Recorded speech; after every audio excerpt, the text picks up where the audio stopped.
Hey, bonjour tout le monde. Hey, bienvenue à la petite atelier, une petite capsule sur la gestion de la colère. Moi, pendant plusieurs années au Club Parents d'aide, j'ai accompagné des parents qui avaient beaucoup d'expertise puis qui nommaient plein de choses par rapport à ce qu'ils vivaient avec leurs enfants, mais surtout la gestion de la colère. Là, moi, j'ai toujours trouvé que c'était une émotion quand même où ce qu'on devait naviguer nécessairement avec parce que la colère fait partie du développement de l'enfant.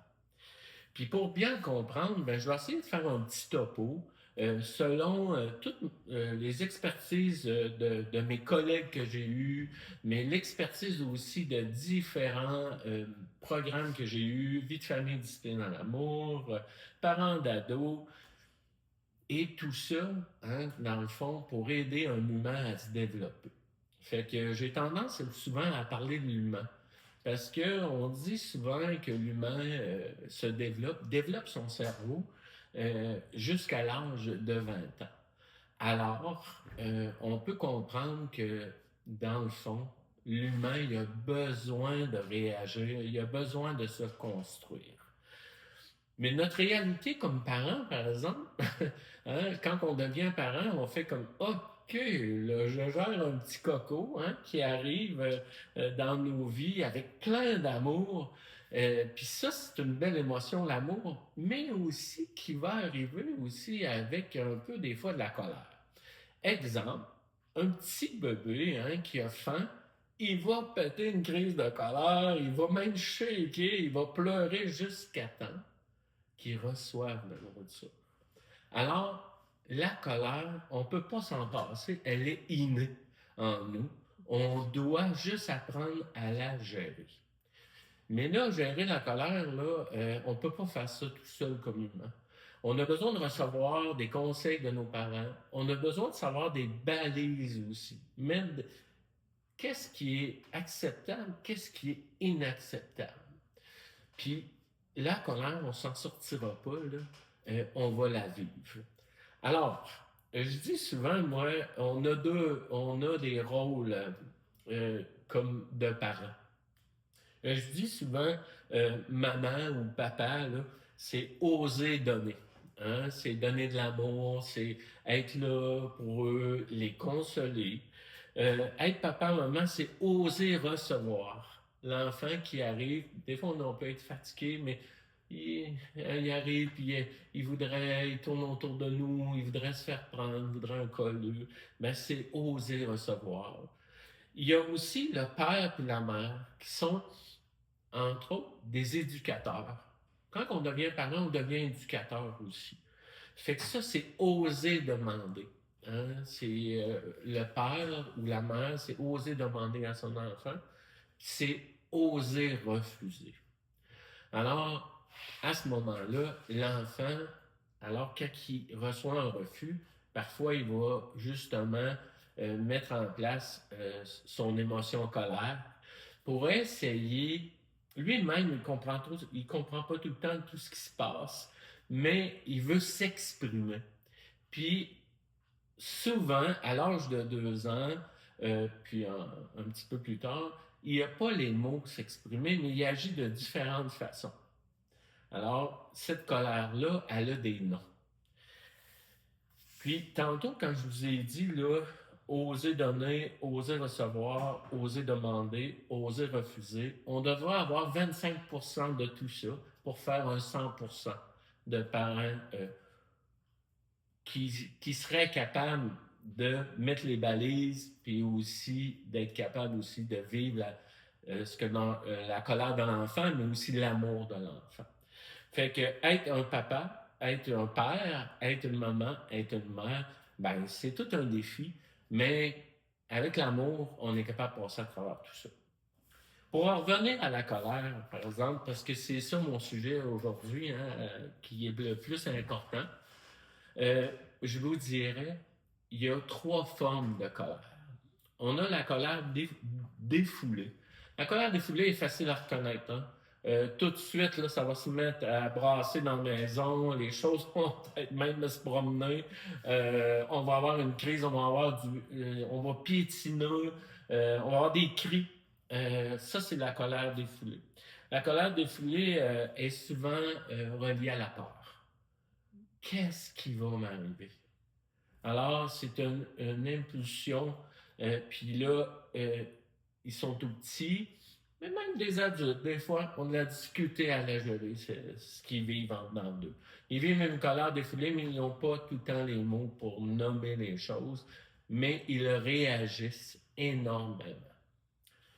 On a l'autre forme de colère qui est la colère refoulée. Boudeux. Moi, je dis souvent, moi, je suis un grand boudeux. Moi, là, j'ai tendance même comme adulte, quand ça fait pas mon affaire, à me reculer, puis boudeux. Puis là, des fois, je me dis, ben là, Jean-Guy, hein, prends-toi en main un peu, puis dis-le. Dis-le ce qui fait pas ton affaire. Dis-le, nomme-le. Alors, même comme adulte, hein, on se laisse prendre à ce jeu-là. Fait que, dans le fond, la colère refoulée, c'est l'enfant qui osera pas demander, osera pas recevoir même. Il a un sentiment, il n'est pas bien, fait qu'il vit une colère, fait qu'il va s'isoler, il va se cacher, il ne voudra pas en parler. On va le voir aussi à l'adolescent, hein, qui des fois, les parents me disent, il me dit rien, moi, mais à l'école, tout va bien, puis c'est pas si grave que ça, là. C'est juste qu'il n'a pas trouvé encore le moyen, justement, de communiquer. Là, on parle plus de communication dans la colère refoulée. La colère refoulée, on dit souvent que c'est comme un petit poison, par exemple, dans nous. Souvent, ce qu'elle va faire, c'est qu'elle va comme tourner dans nous, là, puis là, tout à coup, là, boum! Elle peut exploser, puis là, elle devient une colère défoulée. Et je vous dirais, c'est juste que si c'est comme ça, ben c'est comme ça. Il faut juste emmener l'enfant à essayer de communiquer qu'est-ce ses sentiments, puis ses besoins. Puis lui dire, tu sais, comme enfant, des fois, hein, on va le voir, on dit souvent l'enfant sandwich hein, entre les deux, là, va vivre la colère refoulée parce que, bon, ben, petit bébé demande, puis le plus grand demande, puis lui du milieu, il est comme, OK, il va vivre ça, là, il n'ose pas. Il regarde aller ça, puis tout à coup, boum, on va avoir une colère, puis là, on va pouvoir, à ce moment-là, par exemple, l'accueillir pour que ça devienne, bien sûr, l'autre forme de colère qui est la colère encadrée. La colère encadrée, c'est la colère qui est acceptée. C'est la colère qu'on nomme, c'est le sentiment qu'on nomme. Exemple, si je vous dirais, vous vivez une colère, ben, je pourrais amorcer avec vous, es-tu en colère? Là? Puis, hey, si je serais à ta place, là, il t'a enlevé ton jouet, ou j'ai pas été là quand tu me l'as demandé, mais je comprends là, ta colère. Fait que la colère encadrée, elle est permise, mais elle est permise dans un cadre. Et je dis souvent aux gens, si demain matin, vous arrivez au pont de Québec, qu'il n'y a plus de rempart, il n'y a que l'asphalte, qu'est-ce que vous allez vivre? Quel sentiment vous allez vivre? Est-ce que vous allez passer? Ou vous allez faire comme, c'était pas vrai ça? Ouf, sont-ils malades? Pourquoi ils enlèvent ça? Qu'est-ce qui arrive? Puis il y a des gens plus fonceurs, comme ceux-là qui vont être plus dans la colère défoulée, exemple, vont faire, ah, moi je passe pareil. Hein? Dans la colère refoulée, ils vont faire comme, hey non, j'ai du enjeu, là, je peux pas aller là. Puis dans la colère encadrée, on va analyser la situation. Y a-t-il une autre place? Y a-t-il une autre place que tu pourrais passer? Qu'est-ce qui s'est passé? Quel sentiment je vis? Hey, moi, je peux pas passer sur le pont, j'ai peur. Puis ce sentiment-là, là, de la peur, là, peut nous emmener dans des sentiers là, et dans d'autres émotions qui sont la tristesse, l'angoisse, le stress. Et ça, c'est un cumulatif. Là, puis l'humain il a de la difficulté à passer à travers tout ça. Fait que dans la colère encadrée, c'est les balises sur le pont qu'on met. Alors, pour s'assurer que quand notre enfant il va arriver au pont, puis peu importe, hein, des fois, là, c'est juste la collation. Des fois, on dit souvent c'est une niaiserie. Ben non, comment ça? Mais quand il va arriver sur le pont, il va être capable de vivre son sentiment, puis il va être capable de le nommer. Et c'est là où ce qu'on dit à l'âge de 2 ans qu'ils n'ont pas tous les mots pour nommer les choses, alors ils vont aller un peu plus loin au niveau de la colère, et ça va souvent ressembler à de la colère défoulée. Puis moi, je dis souvent, ben c'est bon signe. Si ton enfant n'aurait pas de colère, moi, ça m'inquiéterait. Je dirais, ah, OK, son identité, qu'est-ce qui se passe? Si c'est trop refoulé, non, on va lui en faire vivre des choses.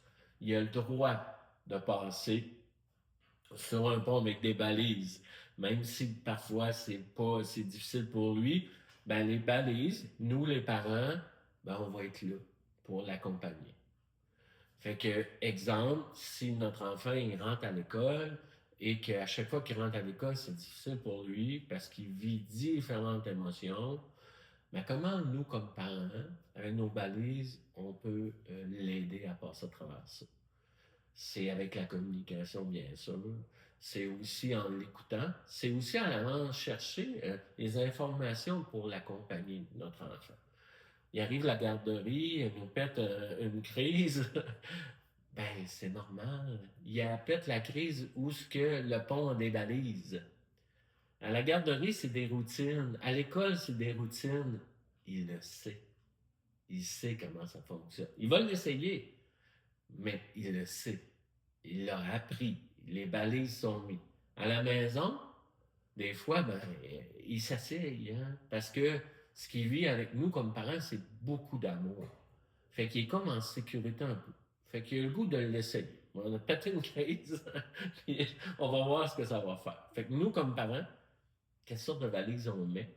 Ben, on peut s'assurer des mettre aussi, mais on peut évoluer. Puis moi, je dis tout le temps, tu sais, on ne sait pas tout le temps comment faire. Puis c'est une étape à la fois. Tantôt, je vais avoir des petits outils à vous partager, là, mais les plus grands outils, c'est la communication. Puis c'est dans votre maison, chez vous, comment ça vous voulez que ça fonctionne? Quelles balises vous voulez mettre? Parce que là, les balises d'un autre ne sont peut-être pas vos valeurs. Fait que c'est pour ça que des fois, vous aurez beau chercher sur plein de places, plein d'outils. Si on ne comprend pas à la base cette émotion-là, ben on va mettre les balises de d'autres personnes ont mis en place. Puis est-ce que ça va marcher? On ne sait pas. Peut-être pas. Mais peut-être aussi. C'est pour ça que j'en ai quelques outils. Mais au départ, je veux qu'on comprenne très bien cette émotion-là, qui est en plus nécessaire à la vie. Parce que la colère, des fois, va nous sauver la vie aussi. C'est l'énergie colère, là, c'est celle-là qui va faire c'est assez, hein, comme adulte, puis je vais passer, je vais nommer, je vais dire des choses. Ou aussi, quand je suis mal pris ou il faut que je m'en sorte, ben, c'est un peu l'énergie colère aussi qui va se mettre en place. Puis on va avoir un gain d'énergie qu'on va être capable de s'en sortir. Fait que nécessaire. On devra vivre avec cette émotion-là, mais bien la canaliser. J'ai parlé des 3 formes de colère. Je voulais aussi vous parler un petit peu de l'agressivité et de la violence chez l'enfant. L'agressivité, là, c'est tout à fait normal. On dit que l'agressivité, là, à l'âge de 2 ans, là, on atteint le summum. On attend cette énergie-là, colère, agressivité, là, on va l'atteindre comme adulte. Plus tard, quand on va commencer à communiquer, quand on va commencer à comprendre les balises, qu'est-ce qui se passe, le milieu où ce que je suis, est-ce que j'ai le droit, je n'ai pas le droit, puis que dans le fond, au niveau de la maison, chez vous, vous avez mis vos balises, tranquillement, cette agressivité-là va se diminuer. Diminuer, excusez. Alors, la seule chose au niveau de l'agressivité, il ne faut pas que ça se transforme en violence. Ça, c'est le côté inacceptable de la colère. Alors, si la violence s'installe, exemple, par des coups, ça peut être la violence aussi mentale, hein, on doit, dans nos balises, mettre aussi les côtés inacceptables. Alors, quand notre enfant vit de la violence ou n'en fait vivre à d'autres, on doit lui dire que ça, c'est inacceptable et qu'il y a un arrêt d'agir. Là, on ne peut pas aller vers la violence. Alors, c'est pour ça non plus qu'on n'ira pas. Il faut faire attention dans défends-toi, parce qu'on engendre la violence. Alors, puis en plus, c'est efficace. Alors, ton enfant, si tu dis, il s'est fait pousser, puis tu lui dis, ben pousse-toi aussi, ou ben il t'a donné un coup de poing, donne-lui un coup de poing, qu'est-ce qu'on engendre? On engendre la violence. Et là, on rentre dans d'autres problématiques pour le futur. Moi, je suis très à l'aise à vous dire que la violence est tolérance zéro, c'est inacceptable. Moi, j'aimerais plutôt vous emmener dans expliquer, nommer à notre enfant. Est-ce que tu dois être en colère d'avoir reçu, de t'être fait mal, de t'être fait blesser, mais est-ce qu'il y avait un adulte là? Est-ce qu'il y avait quelqu'un à qui tu pouvais le dire? Et l'accompagner pour qu'il puisse nommer les choses. Il faut faire attention parce que si on engendre la violence, ben, c'est un cercle vicieux. Puis en plus, ça fonctionne parce que ça fait peur. Alors, on est dans une autre émotion qui est plus difficile à vivre aussi. Là, parce que quand on met tout ça en place, là, c'est beaucoup à gérer pour un humain. Là. Alors, ce qu'on dit, c'est l'enfant, des fois, il a des difficultés à faire certaines choses. Exemple, grimper sur une chaise, apporter des objets lourds. Et il a faim, mais il aimerait avoir d'autres affaires. Fait que là, il devient furieux, là. Puis là, il a envie de frapper, de crier. Puis, ben nous, à ce moment-là, il ne faut pas faire le même modèle. Là. Alors, il faut le ramener à OK, je comprends. T'as faim, hein? C'est quoi ton besoin? Là, le besoin, là, c'est la clé du succès. Qu'est-ce qui se passe? Tu riais tout tantôt, tu jouais. Qu'est-ce que tu as besoin? Puis ça, l'enfant, là, des fois, il n'est pas tout le temps capable de dire qu'il a soif, qu'il n'est pas bien dans ses vêtements, qui est son habitat, sa petite soeur, son petit frère le dérange. Hein? Il n'est pas capable, mais il le ressent. Alors, nous, dans nos balises, c'est essayer de faire exprimer le besoin à l'enfant. Tu as peut-être besoin d'un repos ou tu as peut-être besoin d'être seul un peu. Veux-tu dessiner? Veux-tu l'emmener plus sur son besoin pour diminuer l'émotion colère? Ça, on l'encadre, mais on la nie pas non plus. Là. On dit ah, je comprends, tu es fâcheux, là, hein? Tu jouais avec tes blocs, puis là, ton petit frère est arrivé, il a tout démoli. Là, OK? Ou toi, tu es allé démolir les blocs de ton frère et ta soeur. C'est-tu parce que tu voulais jouer aussi avec ton frère et ta soeur? Alors, je sais là, que vous allez dire, ben, je ne peux pas tout le temps y revenir comme ça. Je comprends ça, parce que, tu sais, au quotidien, il en arrive beaucoup d'affaires. Mais tranquillement, à un moment donné, quand on le fait, ça devient un automatisme. Puis quand il arrive une situation de colère, de cri, on fait comme, OK, qu'est-ce qui s'est passé? On regarde l'environnement, on regarde ce qui s'est passé. Et n'oubliez jamais que vos enfants, ils ont beaucoup le ressenti d'un adulte. Alors, des fois, on est mieux de nommer, ah, maman est fatiguée ou papa est fatigué, il est moins attentif. Papa, il a besoin d'un doudou, là. Maman, elle a besoin d'un doudou. Viens, on va se coller. Des fois, on est mieux de le nommer que d'essayer de ne pas le faire paraître. Souvent, nos enfants ils vont être très empathiques aussi à ça. Fait que, ou sinon, eux autres, là, ils ont peur. Ils ont peur de se faire, euh, pas négliger, là, mais ils ont peur, ils ont besoin de vous. Ils ont besoin de savoir que quand ils arrivent en avant du pont, il y a des balises et que vous êtes là. Et des fois, on peut dire, ah là, ce soir, sur le pont, il y a d'autres personnes qui nous aident. Là. Puis je comprends ça, c'est tout à fait normal. Gérer la colère, hein, c'est l'acceptation. Des fois, c'est difficile à accepter. On a fait un bon repas, puis l'enfant fait BOUM! Il nous tire ça à terre, ou bien il fait non, j'en veux pas. On est encore au besoin. Qu'est-ce qui se passe? Pourquoi là, il veut pas? Hein? C'est le menu, qu'est-ce qui se passe? Fait que, tu sais, c'est de revoir avec l'enfant. Est-ce que veux-tu en prendre un peu, voir avec lui, c'est quoi son besoin? Est-ce qu'il était prêt, là, tu sais, pour le souper? Je sais que tout le monde soupe à telle heure, mais peut-être lui dire, tantôt, on va souper, là. Tu sais. Ou si des fois ça l'a entendu un petit peu, peut-être que là, lui, il est passé à d'autres choses.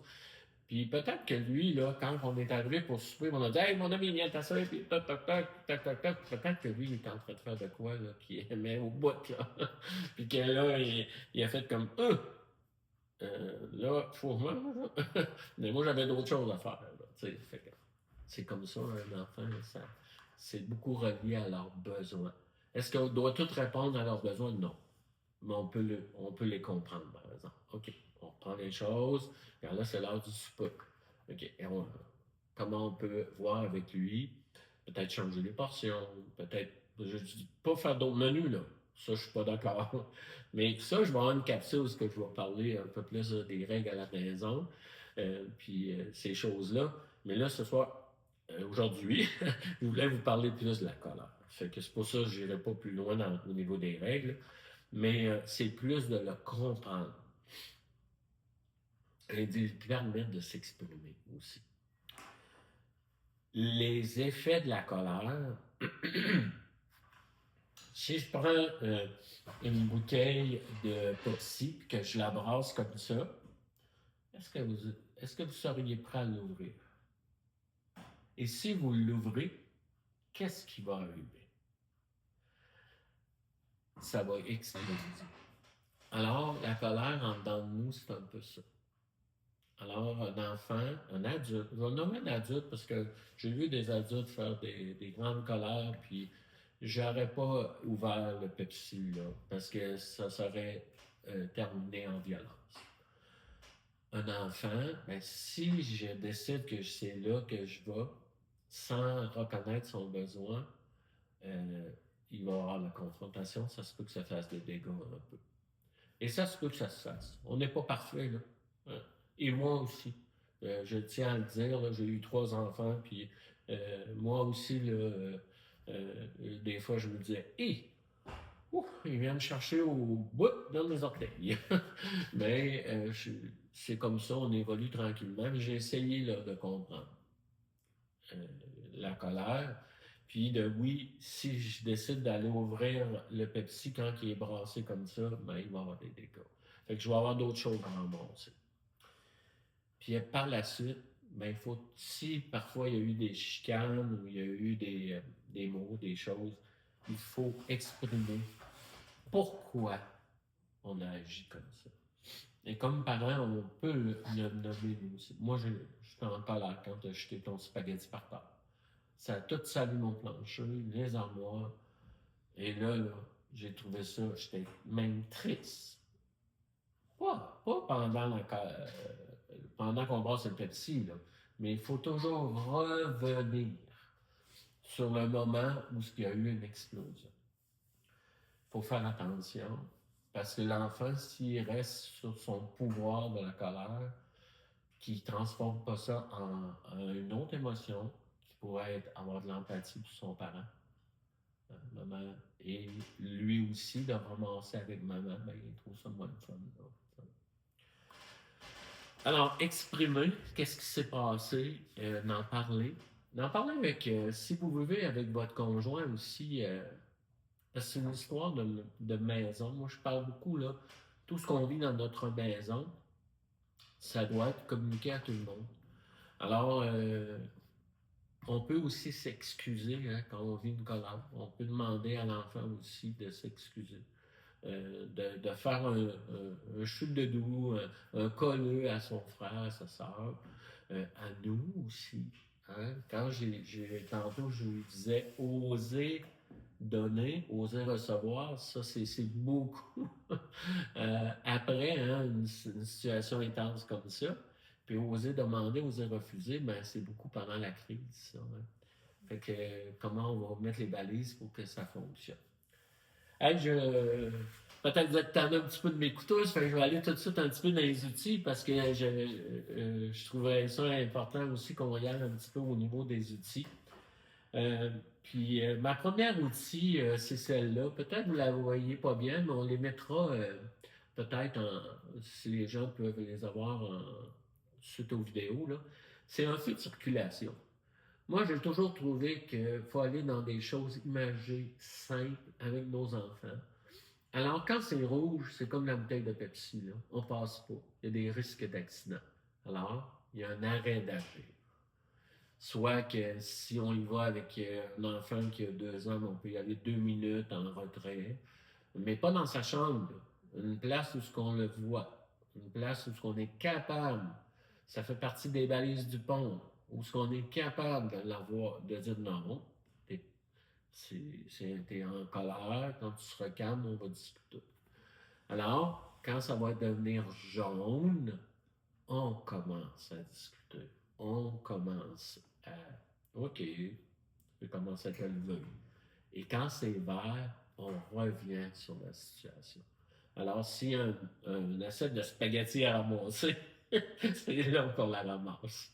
Quand c'est vert, pour développer aussi une autre émotion que pas seulement elle de la colère.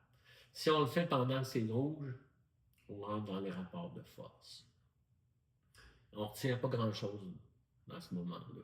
On retient juste là, que la frustration. Et si on revient plus quand c'est vert, après la crise, là, on est beaucoup plus apte à recevoir. Alors, moi, je trouve que les enfants, ils comprennent ça facilement. On les colore avec eux. Et moi, je pense que même entre adultes, on peut nommer notre couleur. Et dire, et là, je suis rouge, là. Je pense que j'ai besoin. J'ai besoin d'un moment où ce que je vais aller peut-être sortir dehors, aller marcher ou prendre le temps un petit peu de respirer. Et on peut le nommer à notre enfant aussi parfois. Là, je suis en colère. OK? Et là, j'ai besoin d'un moment à moi. 2 minutes. J'ai besoin de temps. Souvent, les enfants vont continuer à vous suivre, là. Mais on dit non, là, je suis en rouge, je ne réponds pas. Non, je ne te réponds pas tout de suite. Quand ça sera rendu au vert, on en reparlera. Alors, je pense que ça fait en sorte que ça l'aide à comprendre la situation vitement. Et c'est un langage que nos enfants connaissent en plus au niveau de la circulation. Ça passe à tout le monde et c'est très efficace. Je dis tout le temps, des fois on a vécu des choses, puis là on appréhende des choses, puis ça devient comme une source de stress. Là. Ça va commencer à soir, ils vont me faire une crise, il va arriver de quoi. Moi, je dis tout le temps, faites attention à ne pas mettre des bombes. Tu sais, la colère refoulée, hein, que j'ai dit tantôt, là. Ben là, ils vont me dire encore la même affaire, puis là, fait que bouffe! Hein? Fait que désamorcer. Désamorcer la bombe.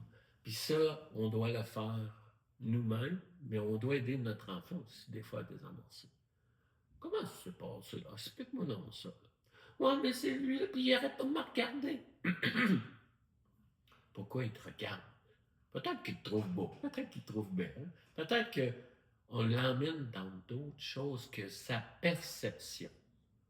Les perceptions, là, ça peut démolir une relation. Alors, on est mieux de désamorcer les choses. Dire, ah, es-tu sûr? En as-tu parlé?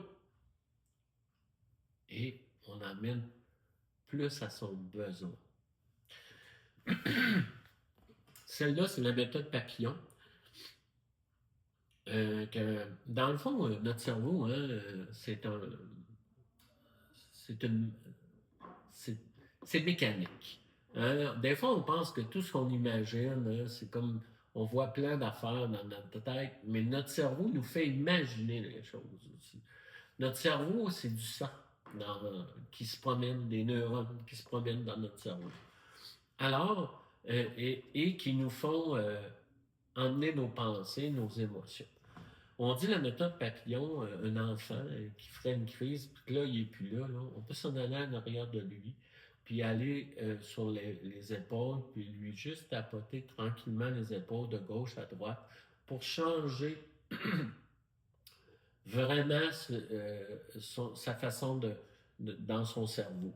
Puis on a, en tout cas, moi ce que j'entendais souvent, qu'il y avait deux hémisphères dans notre cerveau, gauche-droite.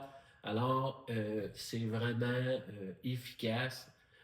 On dit la méthode papillon, c'est d'aller en arrière puis tapoter comme ça sur les épaules de notre enfant pour que ça diminue.